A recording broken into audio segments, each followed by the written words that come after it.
అధ్యక్ష. నేను గత 8 సంవత్సరాలుగా ఇండిపెండెంట్గా ఒక వ్యక్తిగా సంస్థను నడుపుతూ చేస్తున్నటువంటి ప్రయత్నాలని అడ్డుకట్ట వేయడానికి మొదటి రోజు నుంచే ప్రయత్నం జరిగింది అధ్యక్ష.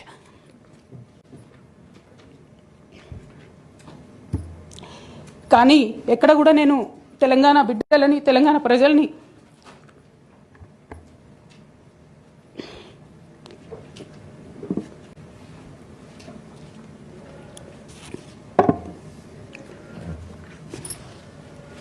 వాళ్ళను డిసప్పాయింట్ చేయదు కాబట్టి నవ్వుతూ పనిచేస్తూ వెళ్ళిపోయిన అధ్యక్ష. ఇప్పుడు నా దగ్గరికి ఎప్పుడు పెద్దవాళ్ళు, పైరవికారులు, కాంట్రాక్టర్లు ఎవరు రాలేదు అధ్యక్ష. నేను ఎప్పుడు కూడా పేద ప్రజల మధ్యలోనే ఉండి పనిచేస్తున్నాను అధ్యక్ష.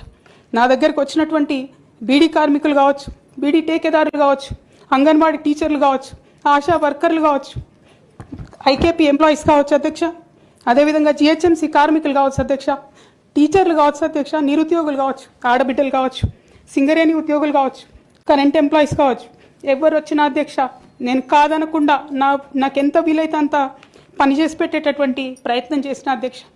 అయినా సరే అధ్యక్ష, పార్టీ మౌత్ పీసులుగా ఉండేటటువంటి పార్టీ పేపర్లు, పార్టీ ఛానళ్ళు ఏ ఒక్కరు కూడా ఎన్నడూ కూడా మద్దతు ఇవ్వలేదు అధ్యక్ష. అయినా సరే ధైర్యం వదులుకోకుండా మొక్కువని ప్రయత్నంగా నేను ప్రయత్నం చేస్తూనే వెళ్ళాను అధ్యక్ష. తెలంగాణ రాకముందు, బీఆర్ఎస్ ప్రభుత్వం ఏర్పడకముందు ఒక మాట అనుకున్నాం అధ్యక్ష. కేసీఆర్ గారే పదే ఈ మాట చెప్పారు.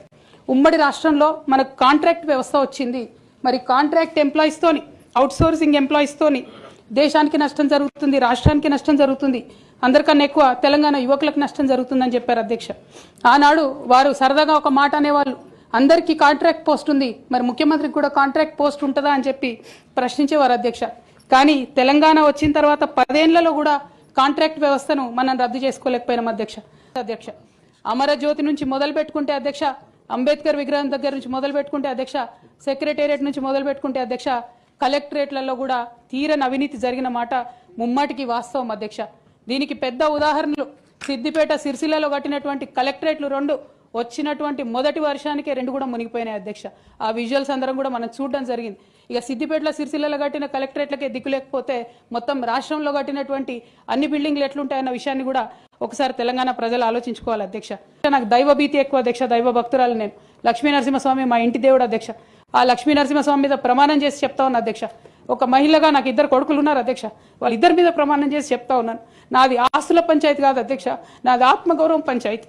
నేను ఏ విషయమైనా, ఉద్యమకారుల విషయమైనా, బీసీల విషయమైనా, మహిళల విషయమైనా ఏదైనా నిలదీసి అడిగినా అధ్యక్ష, రేపు కూడా అడుగుతా అధ్యక్ష. అందులో ఎట్టి పరిస్థితులలో కాంప్రమైజ్ అయ్యే విషయమే లేదు అధ్యక్ష.